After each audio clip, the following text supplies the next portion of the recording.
하나님의 가을편지원이라는 시로 시작을 하도록 하겠습니다. 가을편지원 이혜인. 여름의 폭염 속에 단련된 시간을 잘 익은 나의 인내로 가을을 기다렸어요. 서늘한 바람 안고 하늘을 보면 너무 기뻐서 가슴에 통증이 일고 기침이 나요. 당신과 함께 또 한 번의 가을을 보낼 수 있어 행복합니다. 마음이 순해지는 이 가을, 우리는 다시 사랑을 시작해야죠. 먼 데 있는 사람에게도 웃음을 날리고 용서하기 힘들었던 사람도 용서해야지요. 아무쪼록 이 가을에는 예수 그리스도의 사랑으로 가까운 사람과 먼데 사람까지도 사랑하고 용서하기 힘든 사람까지도 용서하는 가을이 되었으면 좋겠습니다. 오늘은 마태복음 16장 13절로 26절 말씀을 가지고 하나님의 은혜의 말씀을 나누도록 하겠습니다. 마태복음 16장 13절로 26절 말씀 한 목소리로 읽어봅시다. 시작.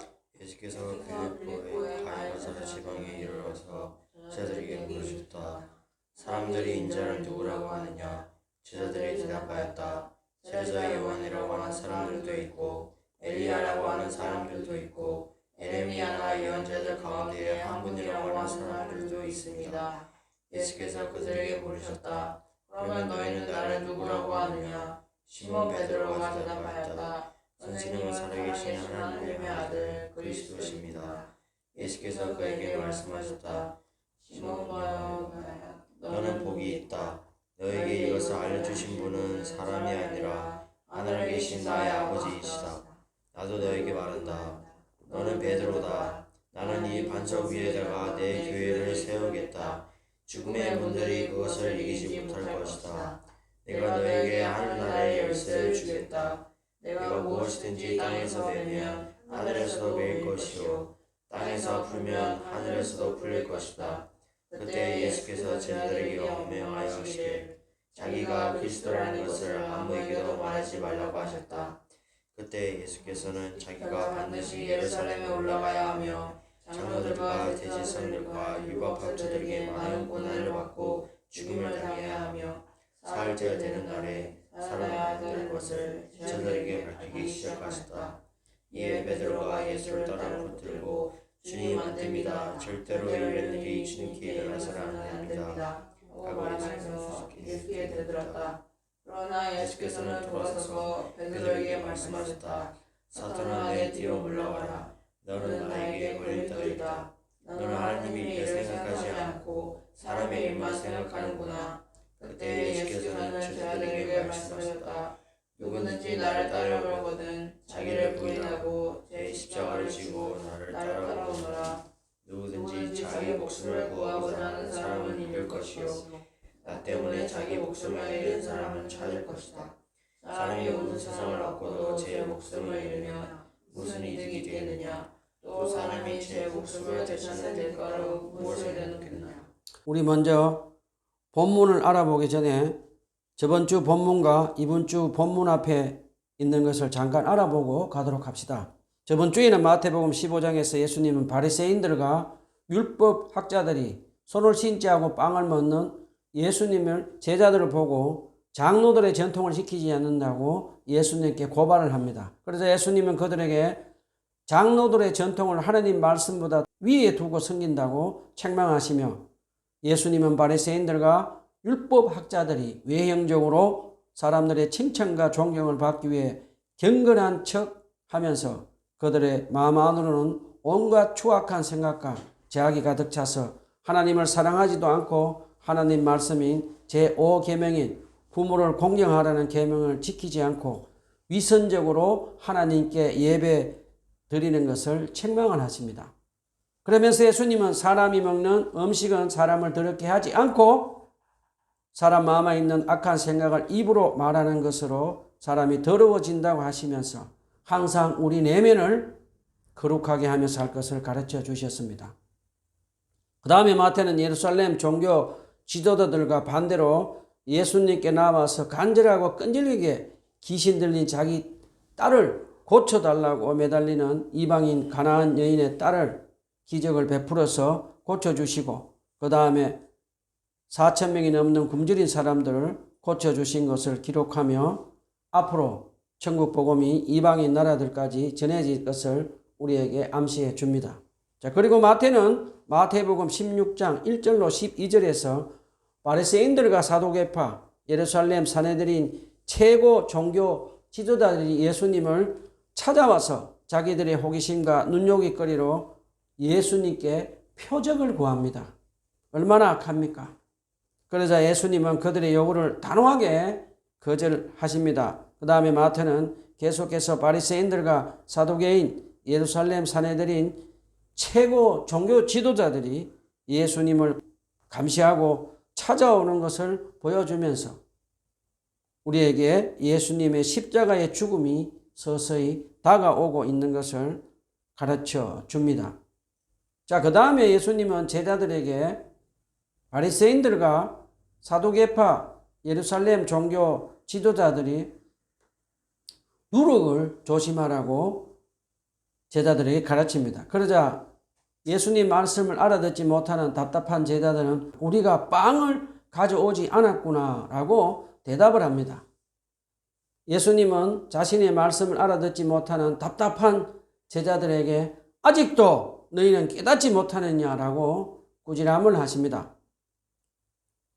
예수님의 말씀을 알아듣지 못하는 답답한 제자들에게 예수님은 다시 한번 제자들에게 바리새인들과 예루살렘 종교 지도자들의 위선적인 가르침은 마치 전염성 강한 누룩처럼 백성들에게 파고들어서 부패시키는 것을 가르쳐 주시며 그들의 가르침을 경계하라고 가르쳐 주십니다. 자, 이런 배경 가운데 오늘 본문이 시작이 됩니다. 본문 13절로 16절 다 같이 한 목소리로 읽어봅시다. 13절로 16절 다 같이 한 목소리 읽어봅시다. 시작. 예수께서 빌립보의 가이사랴 지방에 이르러서 제자들에게 물으셨다. 사람들이 인자를 누구라고 하느냐? 제자들이 대답하였다. 세례자 요한이라고 하는 사람도 있고 엘리야라고 하는 사람도 있고 예레미야나 예언자들 가운데 한 분이라고 하는 사람들도 있습니다.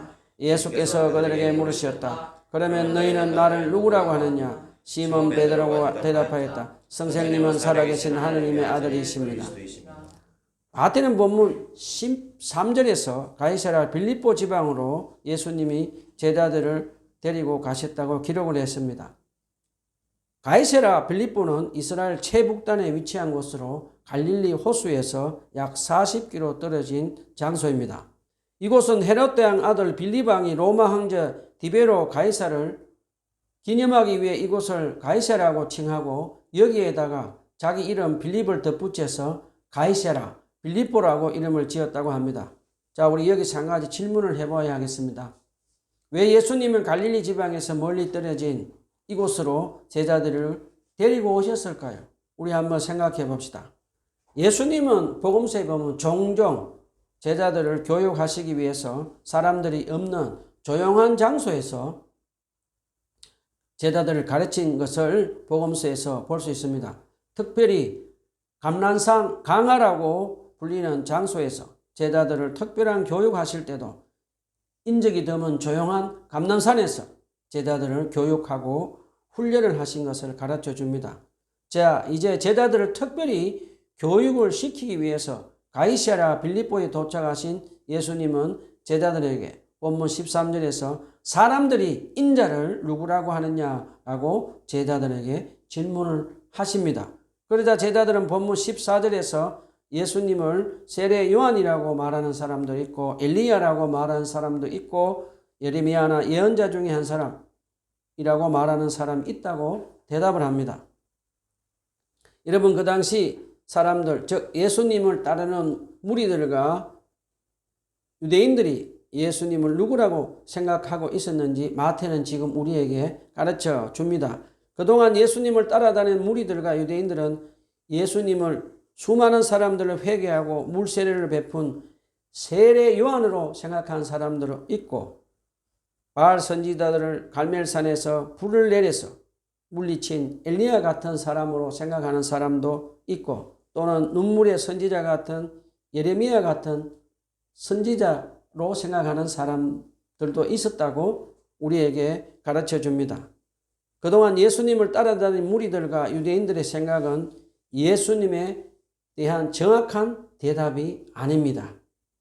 무리들은 예수님이 행하신 기적들만 보고 선지자들 중에 하나라고 생각한 것을 우리는 배울 수가 있습니다. 안타깝게도 2000년이 지난 지금도 많은 유대인들과 다른 종교들, 여호와의 증인이나 다른 이단들은 믿는 사람들도 예수님을 구약에 나오는 선지자 중에 한 사람으로 잘못 생각하고 있는 것을 우리는 배울 수가 있습니다. 자, 우리 여기서 잠깐 생각을 한번 해봅시다. 예수님은 무리들과 유대인들 중에 예수님을 누구라고 생각하고 따르는 것을 모르고 예수님이 제자들에게 이 질문을 한 것이 아닙니다. 예수님은 지금 제자들로 하여금 바른 계시에 이르도록 유도 질문을 하신 것을 마태는 우리에게 가르쳐 줍니다. 예수님은 이제 제자들에게 너희는 나를 누구라고 하느냐라고 질문을 하십니다. 예수님은 그동안 2년 6개월 정도 제자들에게 진리를 가르치신 후에 마치 예수님을 누구라고 생각하며 믿고 따라다니고 있는지를 확인하시는 시험을 치는 것과 같은 모습인 것을 마태는 우리에게 가르쳐 줍니다. 자, 이제 예수님이 제자들에게 너희는 나를 누구라고 하느냐라고 질문을 하시자 하나님의 은혜를 많이 받은 다혈질 제자 베드로가 선생님은 하나님의 아들 그리스도이십니다 라고 제일 먼저 대답을 합니다. 베드로의 고백은 그동안 구약에서 예언된 메시아, 헬라어로 그리스도, 인간의 몸을 입고 이 땅에 온 살아계신 하나님의 아들, 즉 하나님이심을 고백하는 엄청난 믿음의 고백임을 마태는 우리에게 가르쳐 줍니다. 마태는 베드로의 이 고백은 메시아, 그리스도는 기름 부은 자로 메시아는 단순한 인간이 아니고 인간 이상의 존재이며 하나님이신 것을 예언한 이사야서 9장 6절, 예레미야 23장 5절 6절, 미가서 5장 2절에 기록된 것을 가르쳐 줍니다. 그래서 베드로는 하나님 아버지와 성령님의 계시를 받아서 예수님을 하나님이시며 하나님의 아들 그리스도라고 엄청난 믿음의 고백을 합니다. 자, 우리 여기서 잠깐 질문을 한번 해봅시다. 여러분은 예수님을 구약에 나오는 선지자 중에 한 분으로 믿고 계십니까? 아니면 베드로의 고백처럼 창조주 하나님이신 예수님을 하나님의 아들 그리스도로 믿고 신앙생활을 하시는지 스스로 한번 질문을 해 보십시오.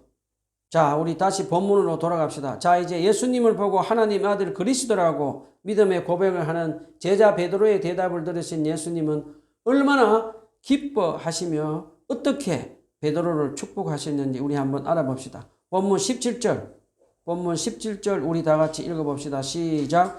예수께서 그에게 말씀하셨다. 시몬 바요나야, 너는 복이 있다. 너에게 이것을 알려주신 것은 사람이 아니라 하늘에 계신 나의 아버지시다. 예수님은 지금 베드로에게 축복해 주시는 말씀을 하십니다. 하나님의 축복을 받았다고 예수님은 베드로에게 말씀하십니다. 예수님은 베드로가 믿음의 고백을 한 것은 자신의 혈통이나 지식이나 이성으로 한 것이 아니고 하나님 아버지께서 성령님을 통해서 계시해 준 은혜임을 마태는 우리에게 가르쳐 줍니다. 자, 그 다음엔 예수님은 계속해서 베드로를 축복해 주시는 말씀을 하십니다. 본문 18절로 19절 다 같이 읽어봅시다. 시작. 나도 너에게 말한다. 너는 베드로다. 나는 이 반석 위에다가 내 교회를 세우겠다. 죽음의 문들을 그것을 이기지 못할 것이다. 내가 너에게 하늘나라의 열쇠를 주겠다. 내가 무엇이든지 땅에서 매면 하늘에도 매일 것이요 땅에서 풀면 하늘에서도 풀릴 것이다.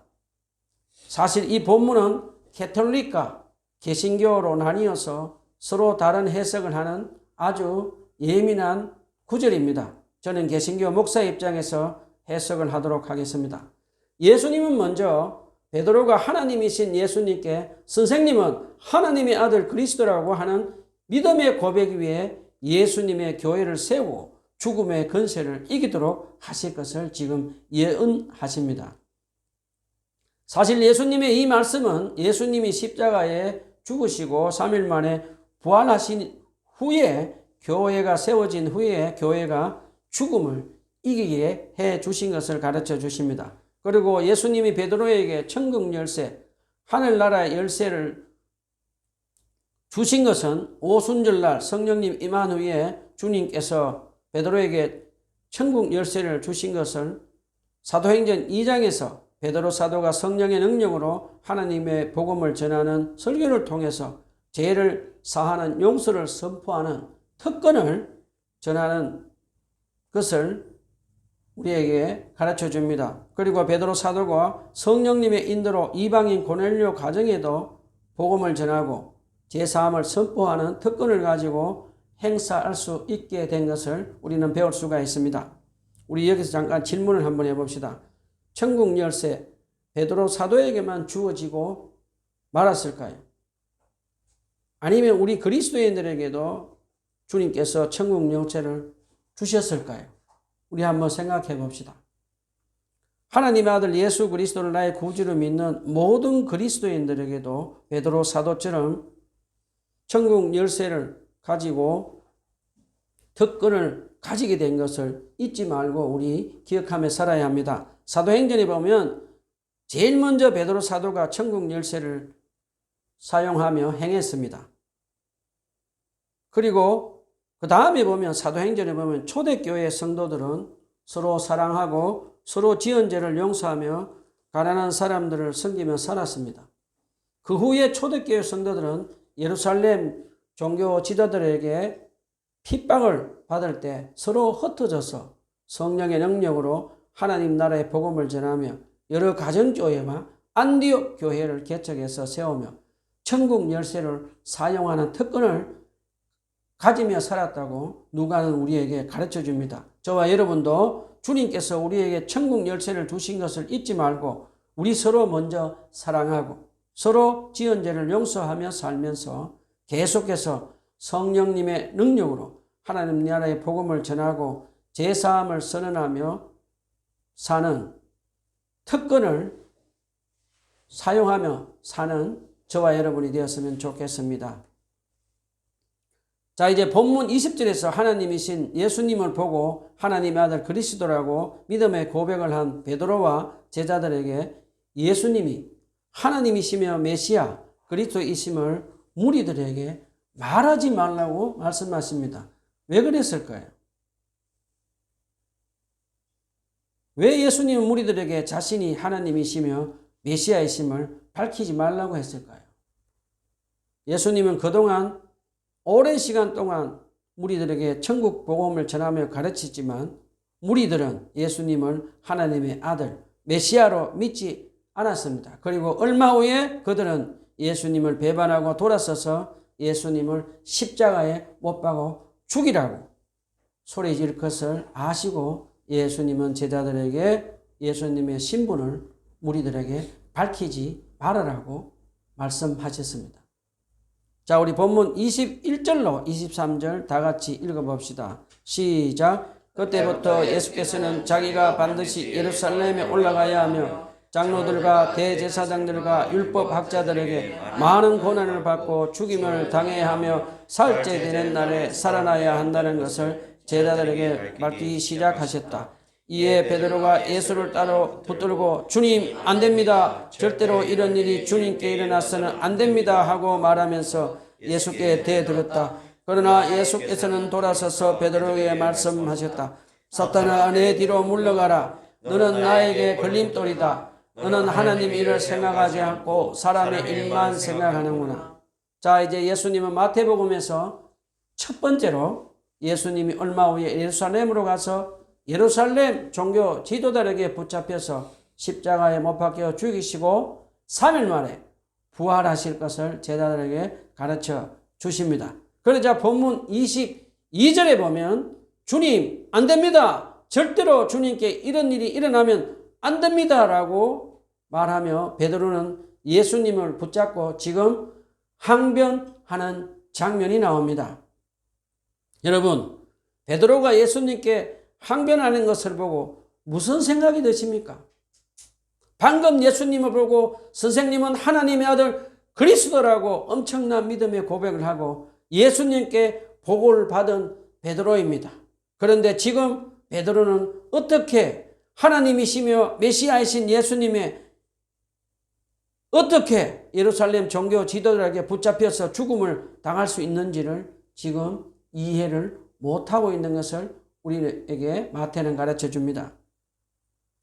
아마도 다혈질인 베드로는 예수님의 죽음을 당하는 것을 말씀하시자 너무 놀라서 베드로는 예수님이 부활하신다는 말씀을 알아듣지도 못했을 것입니다. 왜 베드로는 예수님께 항변을 했을까요? 베드로는 진정으로 예수님을 사랑해서 예수님의 죽음을 막으려고 했을까요? 그럴 수도 있을 것입니다. 아니면 또 다른 이유가 있었을까요? 저는 개인적으로 베드로는 그동안 가정과 직장을 다 버리고 예수님을 따라다니면서 예수님이 유대인의 왕이 되어서 세울 메시아 왕국에서 높은 자리에 앉아서 부귀와 영광을 받아 누리기를 원해서 베드로는 지금 예수님께 주님 절대로 죽으시면 안 됩니다. 절대로 이런 일이 일어나면 안 됩니다. 라고 항변을 했는 것으로 보입니다. 왜냐하면 복음서에 보면 치맛바람이 강한 요한과 야고보의 어머니 살로메가 예수님이 왕이 되면 자기 아들 한 명은 예수님 왼쪽에 또 다른 아들 하나는 예수님의 오른쪽에 앉게 해달라고 부탁을 합니다. 그 모습을 본 제자들은 화를 내며 서로 높은 자리에 앉고 싶은 제자들이 서로 다투고 싸웠다고 하는 것을 보면 제자들은 아직 육적인 사람들로 영적인 일에는 관심이 없는 것을 추측할 수 있습니다. 그리고 베드로는 아직 예수님이 하나님 아버지 뜻대로 온 세상의 죄인들을 구원하기 위해서 반드시 십자가 위에서 죽음을 당하며 하나님 아버지의 뜻에 순종해야 하는 고난받는 메시아 사역을 알지 못하고 있는 것을 마태는 우리에게 가르쳐 줍니다. 그리고 마태는 아직 베드로의 죄를 대속하신 예수님의 십자가의 사랑을 알지 못하고 이해하지 못하고 믿지 못하고 있는 것을 가르쳐 줍니다. 그리고 베드로는 예수님이 죄인들을 위해서 십자가 위에 죽으실 뿐 아니라 악한 사탄의 죽음의 근세를 깨뜨리고 부활하심으로 예수님께서 우리에게 부활의 소망을 두고 영원한 생명을 받아 누리게 된 것을 아직 이해하지 못하고 믿지 못하고 있는 것을 마태는 우리에게 가르쳐 줍니다. 자, 베드로의 항변을 들으신 예수님은 베드로에게 어떻게 말씀하십니까? 본문 23절 다 같이 읽어봅시다. 시작. 그러나 예수께서는 돌아서서 베드로에게 말씀하셨다. 사탄아, 내 뒤로 물러가거라. 너는 나에게 걸림돌이다. 너는 하나님의 일을 생각하지 않고 사람의 일만 생각하는구나. 예수님은 베드로에게 사탄아, 물러나라 라고 말씀하시면서 베드로가 하나님의 일을 생각하지 않고 사람의 일을 생각한다고 지금 꾸지람을 하십니다. 예수님은 하나님의 일을 생각하지 않고 사람의 일을 생각하며 예수님께 항변하는 베드로를 향해서 사탄아 물러나라 라고 베드로를 물리치십니다. 예수님은 마태복음 4장 10절에서 광야에서 시험받을 때 악한 사탄에게 사탄아 내 뒤로 물러나라 라고 하신 말씀을 베드로에게 말씀하신 것을 마태는 우리에게 가르쳐 줍니다. 예수님은 베드로를 사탄이라고 말씀하신 것은 베드로가 사탄이라고 말씀하신 것이 아닙니다. 예수님은 베드로에게 사람의 일을 생각하고 하나님의 일을 생각하지 않고 하나님의 뜻인 예수님의 십자가의 고난을 방해하는 자는 악한 사탄의 도구가 되는 것을 우리에게 가르쳐 주십니다. 예수님은 베드로에게 하나님 뜻에 순종하며 하나님의 영광을 구하는 것보다 사람의 일을 생각하며 사람들에게 영광받는 것을 추구하면 결국 악한 사탄의 도구가 된다는 것을 우리에게 가르쳐 줍니다. 또 다른 말로 해석하면 예수님은 우리에게 예수님이 우리 죄를 대속하신 십자가의 죽음과 십자가의 사랑을 모르면 타락한 옛자를 따라서 내 뜻대로 욕심대로 살며 부귀와 영화를 추구하며 사는 육적인 그리스도인이 되어서 결국 하나님의 뜻에 순종하지 못하도록 하는 악한 사탄의 도구가 된다는 것을 우리에게 가르쳐 줍니다. 우리는 우리 안에 내 뜻대로 내 욕심대로 살으라고 속삭이는 타락한 옛자라고 하고 옛사람이라고 하는 육적인 옛자를 십자가에 못 박고 성령으로 거듭난 새 사람을 가지고 성령님의 인도를 받아서 하나님 뜻에 순종하며 살도록 해야 하겠습니다. 자, 그 다음에 예수님의 진정한 제자가 되는 길인 제자들을 우리에게 가르쳐 주십니다. 본문 24절로 26절 다 같이 읽어봅시다. 시작. 그때 예수께서는 제자들에게 말씀하셨다. 누구든지 나를 따라오려거든 자기를 부인하고 제 십자가를 지고 나를 따라오느라. 누구든지 자기 목숨을 구하고자 하는 사람은 잃을 것이요 나 때문에 자기 목숨을 잃는 사람을 찾을 것이다. 사람이 온 세상을 얻고도 제 목숨을 잃으면 무슨 이득이 있겠느냐. 또 사람이 제 목숨을 되찾는 대가로 무엇을 내놓겠느냐. 예수님은 본문에서 분명하게 베드로와 제자들에게 예수님의 제자가 되는 것은 쉽지 않고 대가를 지불해야 된다고 지금 가르쳐 주십니다.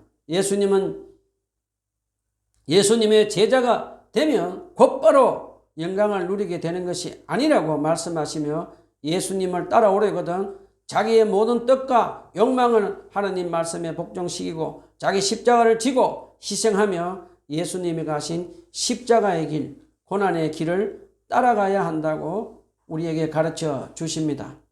계속해서 예수님은 예수님 때문에 자기 목숨을 잃는 사람은 생명을 얻게 될 것이며 만일 사람이 온 천하를 얻고도 그 과정에서 자기 목숨을 잃는다면 이 세상의 부귀 영화와 소유가 무슨 소용이 있겠느냐라고 가르쳐 주십니다. 예수님의 제자로 사는 저와 여러분은 세상에서 받는 부귀와 영화를 탐하는 육적인 삶을 살면서 멸망하지 않도록 조심하며 나를 부인하고 나의 십자가를 지고 내주하시는 성령님의 인도를 받아서 사랑하는 우리 구주 예수님 뜻에 순종하며 주님의 뜻을 행하며 기쁘게 예수님의 뒤를 따라가며 살아야 하겠습니다. 사랑하는 형제 자매 여러분, 우리는 이 대목에서 예수님은 제자들에게 자기를 부인하고 자기 십자가를 지고 계속해서 예수님의 따라가는 길은 쉽지 않다고 예수님은 우리에게 분명하게 가르쳐 주시고 계시는 것 꼭 기억합시다. 만약에 여러분 주위 사람 중에 예수님의 제자로 살면 부귀 영화를 누리며 살 수 있다고 가르치면 그 사람의 말과 예수님의 말씀과 비교해 보시고 분별하시기를 부탁을 드립니다. 여러분 중에 예수님을 믿은 지 얼마 되지 않는 분들이 계시면 예수님이 하신 말씀을 잘 기억하시며 사시기를 바랍니다. 여러분 중에 교회 다니면서 아직 예수님 말씀에 순종하지 않고 내 뜻과 욕망을 내려놓지 않고 세상의 부귀 영화를 쫓으며 육적으로 살면서 나의 십자가도 지지 않고 예수님이 가신 십자가의 길, 고난의 길을 따라가지 않으면 천국과 부활의 영원한 생명을 받아 누릴 수 없다는 거 꼭 기억하시기를 바랍니다. 예수님의 제자 중에 한 명이었던 가룟 유다는 끝까지 세상과 돈을 사랑하다가 결국 예수님을 은산심량에 팔아버리고 그는 영혼은 멸망한 것을 성경에서 우리에게 가르쳐 주는 거 꼭 기억하시기를 바랍니다. 자, 우리 여기 잠깐 질문을 한번 해봅시다. 우리는 어떻게 하면 나를 부인하고 자기 십자가를 지고 예수님 뜻을 순종하며 예수님을 계속해서 따라갈 수 있을까요? 우리 한번 생각해 봅시다. 우리는 날마다 내 뜻대로 욕심대로 살라고 속삭이는 타락한 옛자를 십자가에 못 박고 우리 안에 내주하시는 성령님의 인도를 받아서 날마다 예수님의 십자가를 바라보아야 합니다.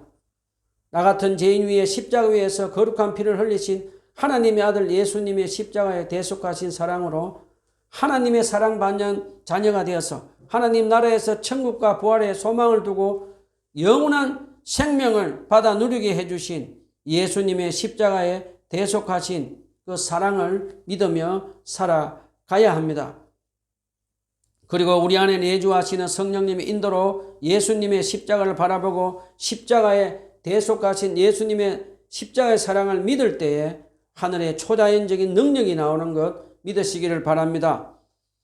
우리 안에 내주하신 성령님의 인도로 십자가에 대속하신 그리스도의 사랑을 바라보고 믿을 때에 우리는 나를 부인하고 나의 십자가를 지고 예수님을 따라가며 받게 되는 가난의 고난도, 긴 질병의 고난도, 깨어진 인간관계의 고난도, 그리고 어떤 고난도 사람들에게 받는 핍박과 환난, 그리고 죽음의 두려움마저도 이길 수 있는 능력이 십자가에 있음을 사도 바울은 로마서 8장에서 가르쳐주는 것을 기억하며 살아갑시다. 자, 말씀을 정리합시다. 우리 안에 내주하시는 성령님의 인도를 받아서 나를 사랑하사 십자가에서 피 흘려 죽기까지 하신 거룩하신 창조주 하나님이시며 하나님의 아들이신 예수 그리스도의 십자가에 대속하신 사랑을 바라보고 믿으며 살아갑시다. 그리고 타락한 나의 육적인 옛자아를 십자가에 못 박고 나를 부인하고 나의 십자가를 지고